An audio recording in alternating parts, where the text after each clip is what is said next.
नमस्कार दोस्तों। दोस्तों, जैसा कि हम सब जानते हैं कि वैश्विक महामारी कोरोना का देश दुनिया पर हर ओर असर पड़ा है। ऐसे में कोरोना का बीमा क्षेत्र पर क्या असर पड़ा है, इस विषय पर जानकारी लेने के लिए आज हमारे साथ पिछले 25 वर्षों से बीमा क्षेत्र में एक उल्लेखनीय, एक विशेष नाम कमा चुके श्री राधेश्याम गर्ग जी हमारे साथ मौजूद हैं, जिनसे हम बीमा क्षेत्र में कोरोना काल का क्या असर पड़ा उसके बारे में इनसे विस्तृत रूप से जानकारी लेंगे। नमस्कार सर। सर, मैं ये जानना चाहूँगा कि जैसे कोरोना ने हर गतिविधियों में प्रभावित की हैं, चाहे दुकानदार है, चाहे बड़ा उद्योगपति है, कोई भी क्षेत्र हो जीवन का। ऐसे में बीमा क्षेत्र पर कोरोना का क्या असर पड़ा? उदाहरण के तौर पर कि जैसे एक हर रूटीन में कोरोना से पहले अगर कुरुक्षेत्र की बात करें, कुरुक्षेत्र जिले में अगर उदाहरण के तौर पर 1 लाख वाहन इंश्योरेंस कराते थे, चाहे मोटरसाइकिल है, चाहे कार है, कोई भी गाड़ी है। तो कोरोना काल में कोई इनमें कमी आई है जी? देखिए, मैं आपके चैनल के माध्यम से जी कुरुक्षेत्र और हरियाणा प्रदेश की जनता को बताना चाहता हूँ जी कि जो वाहन इंश्योरेंस है वो मोटर व्हीकल एक्ट के मुताबिक जी एक मैंडेटरी है, हर बंदे के लिए वो कंपलसरी है। जी और हमारा जो मोटर व्हीकल इंश्योरेंस होता है वो 1 साल के लिए होता है। जी अब मान लीजिए कि पिछले साल जी फरवरी, मार्च, अप्रैल, मई के अंदर लॉकडाउन लगा था। जी अगर किसी व्यक्ति ने जनवरी के अंदर बीमा कराया तो उसकी पॉलिसी दिसंबर के अंदर एक्सपायर होनी थी।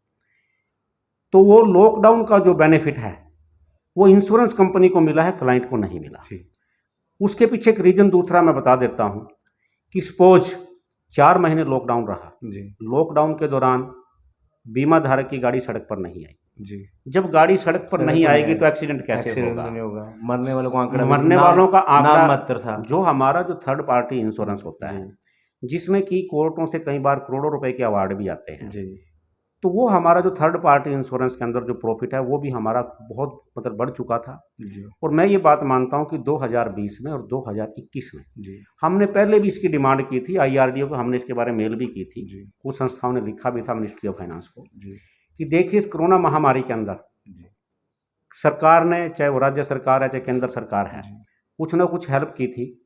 उदाहरण के तौर पर जो दुकानदार सरकारी दुकानों पर बैठे थे उनका किराया माफ़ किया गया था, गरीबों को राशन दिया गया था। अगर कहीं पे मार पड़ती है हमारे इस देश के अंदर तो मध्यम वर्ग के लोगों के ऊपर पड़ती है।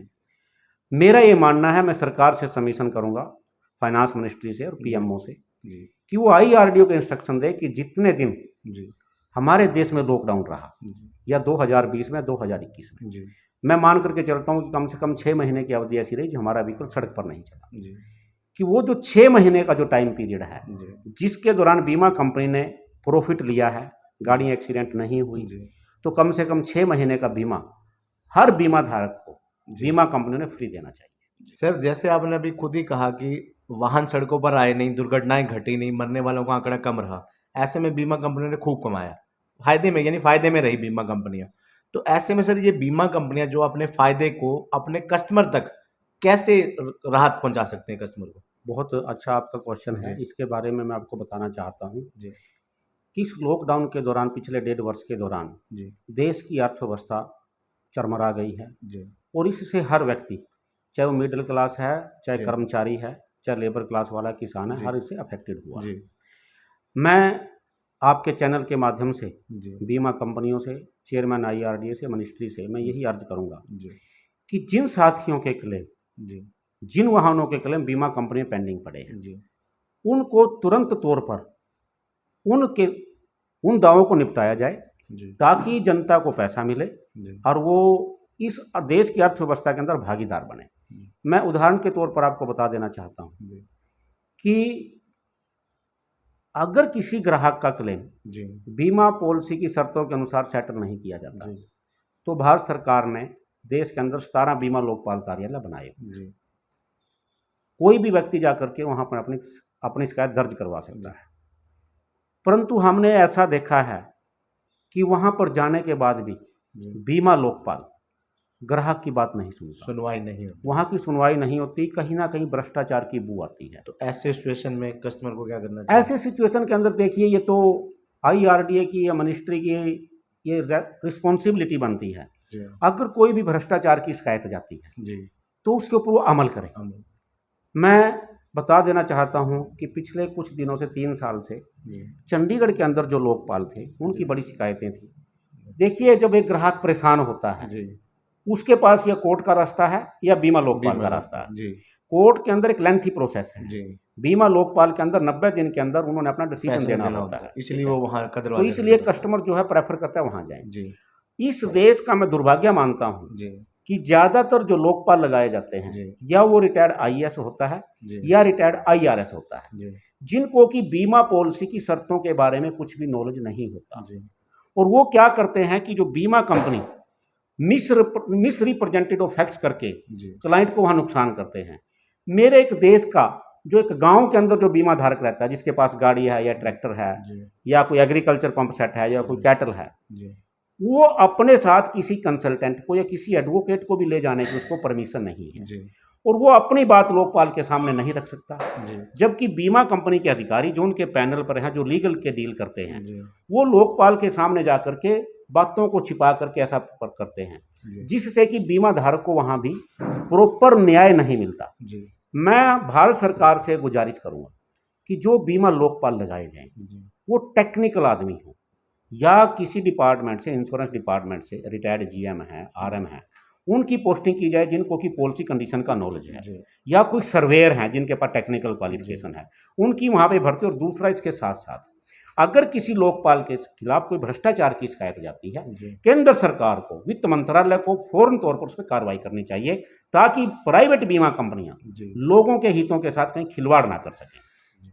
यदि सर जो बीमा कंपनियां अगर किसी ग्राहक की उम्मीदों पर खरा नहीं उतरती, जो शर्तें या जो टर्म कंडीशन बनाती हैं, तो ऐसे मौके पे कस्टमर क्या कार्रवाई कर सकता है? देखिए, आईआरडीए ने जी एक अपना कंप्लेंट सेंटर बनाया, ऑनलाइन कंप्लेंट सेंटर। जी लोग उस पर कंप्लेंट दर्ज कराते हैं। जी बड़े दुर्भाग्य की बात मैं मानता हूं कि सिर्फ जो वो कंप्लेंट सेंटर है आईजीएमएस, जी वो लोगों के लिए एक दिखावा मात्र है, एक टाइम खराब करने का साधन है। जी सपोज मैंने आज किसी किसी ग्राहक ने बीमा कंपनी के खिलाफ शिकायत की है, जी आईआरडीए उस कंप्लेंट को उस संबंधित बीमा कंपनी के पास भेजता है, जी और उसका जो रिप्लाई आता है वो इंश्योर्ड के पास भेज देता है। तो ये तो कोई नहीं। मेरा कहना यह है कि अगर जी बीमा के संबंधित आईआरडीए के अंदर 10,000 कंप्लेंट्स जाती है, जी तो रैंडमली तौर पर उनमें से 2 या 4 या 10% की इन्वेस्टिगेशन होनी चाहिए, जी ताकि पता लगे कि ये बीमा क्षेत्र के लोग ये क्या लोगों के साथ कर रहे हैं।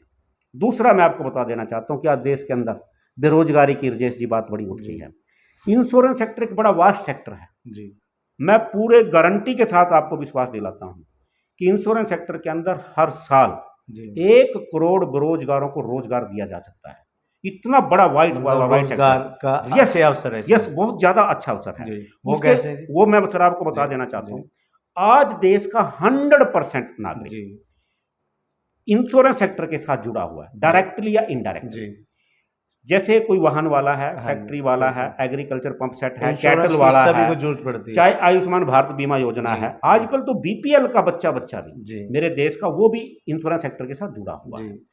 इस सेक्टर के अंदर आज भी देखिए, हम क्या करते हैं, सिर्फ एक कॉरपोरेट लोगों को पकड़ते हैं, जी जो लोग शहर में रहते हैं। जी हमारा जो इंश्योरेंस का रुझान है वो गांव तक नहीं गया। जी। आज भी गांव के अंदर जो इंश्योरेंस सेक्टर की पहुंच है जी वो गांव तक नहीं जा पाई। जी हमारा जो एजेंट है, मैं एक बड़ा इंटरेस्टिंग आपको रोचक चीज बताता हूं जी कि जहां तक वाहन बीमे की बात है, जी पिछले करीब कोई 10 वर्ष से आईआरडीए ने जो हमारे ऑटोमोबाइल डीलर हैं उनको कॉरपोरेट एजेंट बना दिया है। जी वही जब कोई वाहन नया लेकर के आते हैं तो वो अपने लेवल से बीमा करते हैं, जब गाड़ी का बीमा ड्यू होता तो वो कर देते हैं। अगर हम आईआरडीए मिनिस्ट्री उस प्रोसेस को बंद कर दे जी तो एक स्टेट के अंदर लाखों बंदों को रोजगार उसमें मिल सकता है। जी। परंतु क्या है कि आज ब्रोकर आ गए, और अगर जो छोटा आदमी है उसका रोजगार सरकार ने खत्म कर दिया। इसके साथ साथ आज जो कैशलेस फैसिलिटी है, जी अगर किसी बीमा धारक की गाड़ी एक्सीडेंट होती है तो बीमा कंपनियां ये प्रमोट करने पे लगी हुई हैं कि आप गाड़ी डीलर के पास लेकर के जाओ। जो हमारा जो छोटा वर्कशॉप ओनर है, जी जिसके पास की 5 या 10 का स्टाफ है, उसका काम बंद हो चुका है। मैं यकीनी तौर पर देश के लोगों को विश्वास दिलाता हूं कि यहां रोजगार के अवसर पैदा होने की बजाय सरकार की, आईआरडीए की गलत नीतियों की वजह से लोग बेरोजगार हो गए हैं। करोड़ों वर्कशॉप के लोग, जो डेंटर, पेंटर, मैकेनिक जो काम करते थे लोकल वर्कशॉप पे, वो सड़कों पर आ गए हैं। हमारा एजेंट बेरोजगार होता जा रहा है। इसके साथ साथ हमारा सर्वेयर बेरोजगार हो गया है। वो आप अगर आप पूछें किस प्रकार से सर्वेयर बेरोजगार हुआ है, इंश्योरेंस एक्ट के अंदर ये प्रोविजन है कि किसी भी वाहन का 50,000 से ज़्यादा का नुकसान के लिए इंडिपेंडेंट सर्वेयर की जरूरत है। जब से ये प्राइवेट सेक्टर आया है, इन्होंने अपने मुलाजिम रखने शुरू कर दिए हैं जो कि टेक्निकल आदमी नहीं है, उनके पास कोई टेक्निकल क्वालिफिकेशन नहीं है, कोई इंश्योरेंस क्वालिफिकेशन नहीं है, जिससे कि ग्राहक को पूरा मुआवजा नहीं मिल पाता। हम बार बार इस चीज़ के लिए पीएमओ के अंदर दूसरी जगह हमने आप मेल भी लिखी है, सारा कुछ लिखते हैं, परंतु दुर्भाग्य कोई भी अथॉरिटी इसके ऊपर कार्रवाई नहीं करती। मैं इस चैनल के माध्यम से स्पष्ट तौर पे बता देना चाहता हूं कि अगर इंश्योरेंस सेक्टर के अंदर प्रॉपर तरीके से अगर वर्किंग की जाए, यहाँ पर करोड़ों नौजवान बच्चों को रोजगार हर साल मिल सकता है। और मैं ये इस चैनल के माध्यम से कहता हूं कि अगर सरकार तक मेरी ये बात जाएगी तो इस बात पर अवश्य ध्यान दें कि कॉरपोरेट सेक्टर को जो बढ़ावा इन्होंने दिया है उससे हमारा जो छोटा आदमी है वो खत्म होता जा रहा है। राधेश्याम जी, जैसे आपने काफी बड़ी ज्ञान वाली बातें बता दी कि भ्रष्टाचार हर क्षेत्र में है जी। आपने सीधे सीधे तौर पर कह ही दिया कि इंश्योरेंस सेक्टर में भी कहीं ना कहीं भ्रष्टाचार है, लापरवाही भी है, लेट लतीफी भी है, और रोजगार के करोड़ों युवाओं को रोजगार देने के अवसर भी हैं। तो जो सोच आप रखते हैं, जो जानकारी आप रखते हैं, आपके क्षेत्र में और लोग भी, अधिकारी, आपकी फील्ड के और कर्मचारी कुलीग भी होंगे, क्या आप लोगों की तरफ से ये सुझाव या शिकायत अपने आला अधिकारियों के माध्यम से सरकार तक नहीं दी गई? कोई कार्रवाई नहीं की? देखिए, बहुत अच्छा आपका क्वेश्चन है जी। हमने कई बार इसके ऊपर रिप्रेजेंटेशन दी है, हम सेमिनार भी इसके ऊपर करते रहे हैं। जो सरकारी मुलाजिम है, चाहे वो प्राइवेट कंपनी में काम करता है, चाहे वो सरकारी कंपनी में काम करता है, वो तो इन खामियों के खिलाफ आवाज नहीं उठा सकता, उसको अपनी नौकरी का खतरा रहता है। कस्टमर को इन सब चीजों का पता नहीं होता है। ठीक है। हम लोग आवाज उठाते हैं, ठीक है। हमारी आवाज सुनता नहीं। क्यों? हम देश के अंदर 50,000 सर्वेयर हैं जिनको कि सिस्टम का पता है। अब देश के अंदर वोट की राजनीति चलती है, वो कहते हैं कि 50,000 आदमी अगर हमारे से नाराज भी हैं तो हमारे को कोई फर्क नहीं पड़ता। परंतु सरकार को साथ साथ ये भी सोचना चाहिए, हमारी 50,000 आदमियों की नाराजगी नहीं है, इसमें हर बीमा धारक के साथ जो गलत हो रहा है उसको जो पॉलिसी शर्तों के मुताबिक जो मुआवजा नहीं मिल रहा, वो बड़ा अहम पहलू है जो कि सरकार को ये चीज समझनी चाहिए।